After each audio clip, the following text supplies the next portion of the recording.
Hey, everybody.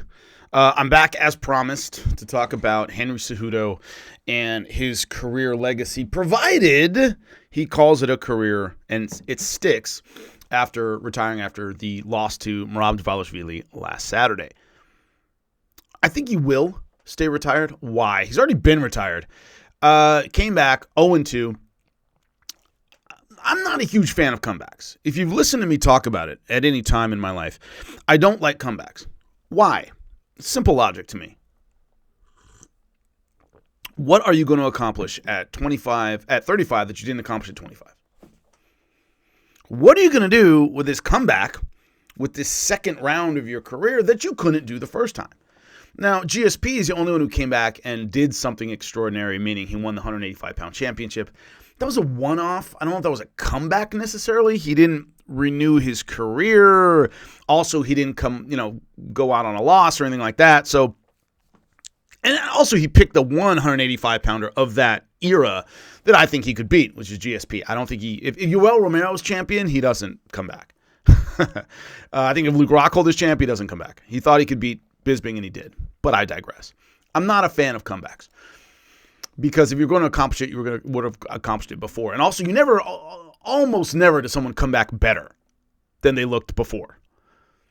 Sometimes they have success, but they come back usually worse than when they left. That's the case with Henry Cejudo, is that he came back, went 0-2 against the best talent of this era. Aljo and Merab Dvalishvili, two of the best. But still, the idea that if I can't be champion, what am I doing? I appreciate and respect that. You have to have the goals, or else it's just, I'm just in here to make money. And I think Henry Cejudo's doing all right. He's 37 years old. I think it sticks. I don't think he comes back, but I've been wrong before. So let's assume that this is the end. We can look at his legacy and what he accomplished. At the end, 16-4. Lost his last two, as I said, to Aljamain Sterling and Merab Dvalishvili. But when you look at legacy, what do you look at? How good were they in their prime? That's kind of how I see it. Anderson Silva is on my Mount Rushmore of MMA. He's not on my Mount Rushmore based on the end of his career, where he went off a damn cliff. You don't really look at that. You look at, okay, when he was at his best, how good was he or she? For how long? Who did they beat? How did they beat him? That's my list. Now, the length of that prime is very, very important. There's a little bit of a debate about how much we should hold the end of someone's career against them. How much do you hold Muhammad Ali versus Trevor Berbick when it comes to his legacy? Not very much. But if there are a bunch of those, he lost to Larry Holmes and then Trevor Berbick, people don't know. The idea of how long that is, I think, is very important. Henry Cejudo came back, had two fights, lost them. They were competitive, but lost them. Didn't have the BJ Penn Anderson Silva slide at the end. But when it comes to evaluating how good he was, you look at his prime. That's where it gets interesting to me for Henry Cejudo. His prime run, the run right before his retirement, is what you base on best run of his career. What am I talking about? He lost to Demetrius Johnson. A lot of people forget that. He was blown out in less than 3 minutes by DJ the first time they fought. They're 1-1. And Demetrius Johnson blew him away in his title shot at 125 pounds. Then he loses to Joseph Benavidez by split decision. After that, the run that he's really known for, you could say Sergio Pettis, because Sergio Pettis did excellent things in Bellator, so he might count in this run. Sergio Pettis, Demetrius Johnson, TJ Dillashaw, Marlon Moraes, Dominic Cruz. Best run of his career. Demetrius Johnson is right off my Mount Rushmore of MMA. He's probably 6th. My top 4 is John Jones, Anderson Silva, GSP, Amanda Nunes. I put Khabib right off that list at number 5. I should probably put him 7th. DJ 7th, because 6th I have Jose Aldo. 7th is probably Demetrius Johnson. So Demetrius Johnson is an all-time great. Beat him by split decision, UFC 227, to win the 125-pound title. Then TJ Dillashaw, the sitting 135-pound champion, comes down to 25, and he crushes him in 32 seconds. Then moves up to take on Marlon Moraes. Now, Marlon Moraes is the only one on this list of this run who isn't an all-time great in their weight class. But people forget, because of, as I just mentioned, the cliff he went off at the end of his career, how good Marlon Moraes was in his prime. and this was a prime Marlon Moraes. This kind of started the bad run at the end of his career. This was it. He comes back and beats Jose Aldo. Then he loses like 7 or 8 in a row. It's bad. But before that, he was amazing. And this was an amazing Marlon Moraes who lost to Henry Cejudo. So Henry Cejudo beats Marlon Moraes, knocks him out in the 3rd round, and then knocks out Dominic Cruz, an all-time great at 135. I have him number 2 all-time, but you could easily call him number 1. Doesn't just beat him, but knocks him out. Then he retires. And as I said, came back and was 0-2. So Henry Cejudo had his best run and then stepped away from the sport. Right when it could have been, man, he could be an all-time great. And he was one of those guys, and there are a few examples in my life. Every time I doubt him, they win. Just every time I was like, I don't think Henry Cejudo beats Demetrius Johnson. Did it. Oh, I think TJ Dillashaw might be too much for him. Beat him. I was a big fan of Marlon Moraes. I favored Marlon Moraes. Beat him. I think I favored him against Dominic Cruz. I was finally like, okay, I think he might beat Dominic Cruz. Every time. And then he walks away from the sport. Now, there's been a lot of speculation about he wanted more money, and this was kind of more of a negotiating tactic than an actual retirement. He didn't want to really retire. He was angling for more money. He wasn't going to get it. This is the only tactic he had. Now, just delving into that very quickly, I've talked about this many times on my SiriusXM show. Retirement, or I'm not going to fight in some form, is a fighter's only negotiating tool. You can't make me fight. Can't make me get in there. And a lot of times it's the only way a fighter can really negotiate with UFC is if I don't get what I want, I'm not showing up. I'm not fighting. You can't make me. You can't keep somebody from retiring. If you remember when GSP retired and Dana White was furious, and there's nothing you can do about it. You can't legally make somebody fight. So we all suspected this might be some kind of negotiating tactic, that he wasn't really doing it. And whether he wanted to or not, it ended up sticking for a few years. I think that cost him his prime. I think it cost him the run that would have made him maybe an all-time great. All of these things. I just, much like Khabib, I went, oh man, really? Right when you're devastating everybody? Right when it looks like, man, this could really be a great run. When you look at Khabib, similar deal. Right when he was looking to be in his prime, at his best, walks away from the sport. Now, he had a longer run, but still, it was amazing that he stepped away when he did. Henry Cejudo stepped away, came back 0-2. In a sense, kind of coming back hurts his legacy. And I don't just mean the losses. Yeah, those losses suck. They were against the best. But you're saying it wasn't enough. If he had stepped away and stayed away, you could say, well, he accomplished everything he wanted to accomplish. He had an amazing run before he retired. In coming back, you're almost telling everybody that run just wasn't quite enough. That run wasn't really good. That's why I felt the need to come back. If he never comes back, he's saying he accomplished everything he needed to accomplish, much like Khabib, who I don't think is ever coming back. He accomplished what he needed to accomplish. So we have to be satisfied with that. In coming back, he shows a lack of satisfaction with what he accomplished. So when we assess it, well, how good was his run? Well, it wasn't good enough for him to stay away. He obviously didn't think he did enough to complete his career and stay away. But that's the one thing, looking at his legacy, you go, man, if he hadn't walked away right at the height of his powers, who knows what he could have done? Who knows?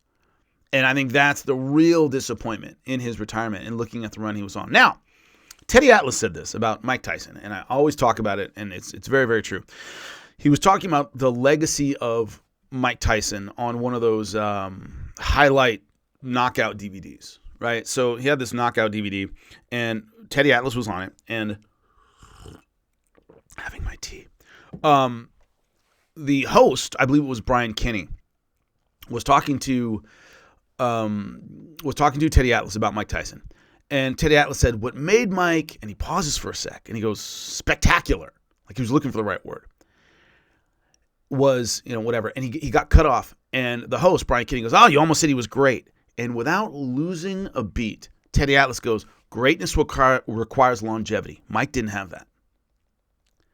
I never forgot that. Greatness requires longevity. Mike never had that. Mike Tyson's career at the top lasted from 1986 to 1990, 4 years. And that just wasn't enough to be listed with the Muhammad Ali's, right? The Larry Holmeses, right? Joe Louis. The people just had the title for years and years and years, or at least a factor for years. And Mike wasn't at the elite level. So I always keep that in mind.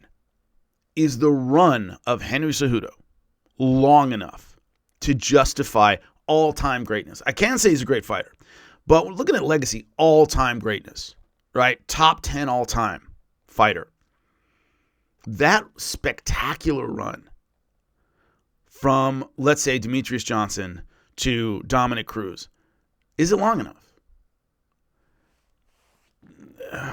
It stretches from 2018, he beats Demetrius Johnson.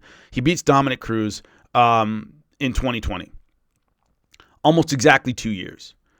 A 2-year run with 3 great fighters on it. Demetrius Johnson, TJ Dillashaw, Dominic Cruz. Now, we can all sit here and go, TJ Dillashaw's a doper, blah, blah, blah, blah. He was on, EPO for that fight. That's where he got popped. We can have that argument. But if you sit here and go, who's the top 135-pounder of all time? Someone's going to say TJ Dillashaw. I don't agree, but you can make an argument that he's one of the greatest ever at 135 pounds. Dominic Cruz, definitely one of the greatest ever at 135 pounds. And Demetrius Johnson, one of the greatest of all time, pound for pound.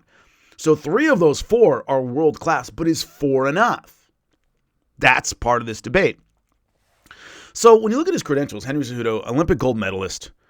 I don't know how many people know the story, but he won it at 21. And so until Kyle Snyder did it, he was the youngest gold medalist in U.S. history in wrestling. So he's the most decorated wrestler of the modern era. If you are as old as me, you remember Mark Schultz was an Olympic gold medalist.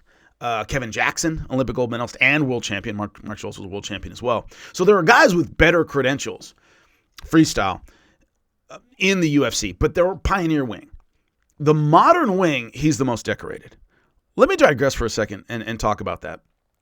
Why don't we see Olympic gold medalists in the UFC, stuff like that? The problem we have now is in order to win an Olympic gold medal, usually it's 3 or 4 state titles in high school, 3 or 4 national titles, 2 to 4 national titles in college. Then you start your international career, right? Post-college. That takes a couple years. Or in the past, it's taken a couple years. By the time you're done with that, you're at least in your mid-20s, if not pushing 30. It's then difficult to turn around and have a UFC career. Hey, I'm going to learn all this stuff. I got to learn how to strike. I got to learn jiu-jitsu. I have to learn all this stuff. And I've already had a full athletic career. Body's not in great shape at the end of all that after winning an Olympic gold medal. There usually isn't time left in your athletic career to learn everything you need to learn in modern MMA. That's why in the pioneer wing, we had Mark Schultz and Kevin Jackson and Townsend Saunders won an Olympic silver medal, because you could turn around and have basically one skill set and win. You could be Mark Coleman, who went to the Olympics and succeed. Nowadays, no matter how good your wrestling is, that's all you've got. It's not enough, and you have to build those other skills. That's why most standout wrestlers in MMA were good in college. They were All-Americans. They weren't great international wrestlers because that takes too long. So Michael Chandler, who All-American once at Mizzou, he took 5th. Colby Covington, All-American once at Oregon State, he took 5th. They go straight to MMA. As soon as a lot of them while they're in college start, but hey, I'm 22, I'm done with my college career, and they go straight into MMA, and they're still young. They're young enough to pick up all the other skills they need. If you're David Taylor, who's right now, I think the greatest wrestler in the world, but also the greatest wrestler in the United States, fantastic wrestler. He's 27, 28 now. If he stopped and after winning a gold medal next year, and you don't have time, I'm going to do MMA now. Well, you're freaking pushing 30, and you have to learn all this stuff. You don't have time. So that's why Henry Cejudo is a bit of an anomaly. He won an Olympic gold medal at 21. He had time to get into MMA and learn all those other skills. He didn't wrestle in college. He never wrestled in college. He was a 4-time state champion, Colorado and Arizona, 2 in each. And then said, I'm going to go to the Olympics, and never wrestled in college. Went straight to the Olympic program doing freestyle stuff, which is different than folk style, which is what they do in college. So he was an anomaly in that he won an Olympic gold medal, but he won it super duper young. There's rarely time to win an Olympic gold medal in wrestling and then turn around and do something completely new in terms of MMA. Bo Nickel had a very short international career. Why? David Taylor was in front of him. He couldn't beat David Taylor, so he wasn't going to be on the world team. He wasn't going to go to the Olympics. So he went, I'm going to go to MMA. Still, I wonder about Bo Nickel having time, I believe he's 27 years old, to get to the top when he already spent years and years and years becoming a standout wrestler. So that's why Henry Cejudo is the most decorated wrestler of his era, is he did it very, very young. I think he's great. I don't know if he makes the top 10 all time. Yes, he's a double champ. I've always had an issue with the whole double champ label because unless you defend both, like DC did, like Amanda Nunes did, what's the difference between dropping your title at 125 and winning a new title at 35? Oh, I had both at the same time. He didn't defend both. He moved up and never went back to 125 again. So he technically, Conor McGregor won a title at 55, never defended either one. Technically, he was champ of both at the same time, but to be champ of both, to me, you have to defend both. He never did that. He went from 25 to 35 and great, knocked out Dominic Cruz. But I do have issues with the longevity to call him, he might be fringe top 10 if I made my list.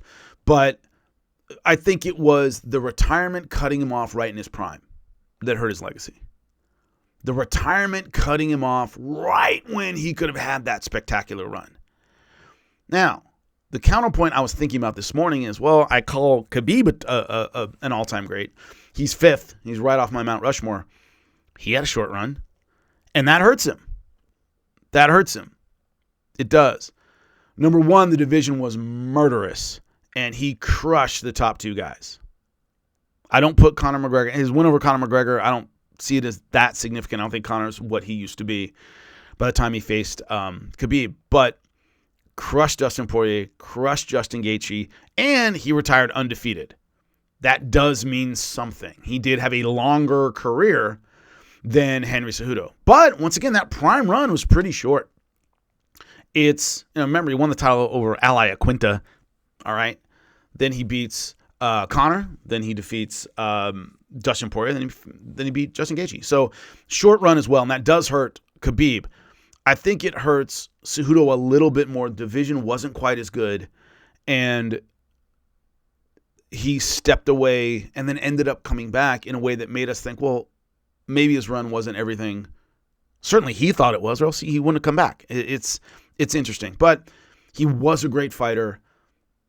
Absolutely outstanding. The most decorated freestyle wrestler in the modern era of the UFC. And I think that's important. But excellent fighter, entertaining, a lot of fun. Could not stand his King of Cringe thing. I was not a fan of that. And I'm a guy, by the way, I've interviewed Henry Cejudo multiple times. We hung out at International Fight Week when I was there for SiriusXM. They had me at the desk, and Henry Cejudo came up. We were chit-chatting and everything. Face-to-face, he's a really nice guy and doesn't do any of that stuff. But kind of the King of Cringe sort of shtick, I thought it was unnecessary, and I thought it was much better than that. I don't think it was necessary. But a great fighter. Don't know if he makes a top 10 all-time. And because of the short run, I don't think he makes... He certainly is number 2 all-time at 125 pounds. I think that's pretty simple. 135, I would say Aljo's my number 1. Dominic Cruz is my number 2. It would be between Cejudo and TJ Dillashaw at number 3 probably right now. So that's where he stands as far as weight class goes for me. But let me know what you think in the comments section. I'll be back for another one very, very soon. Later.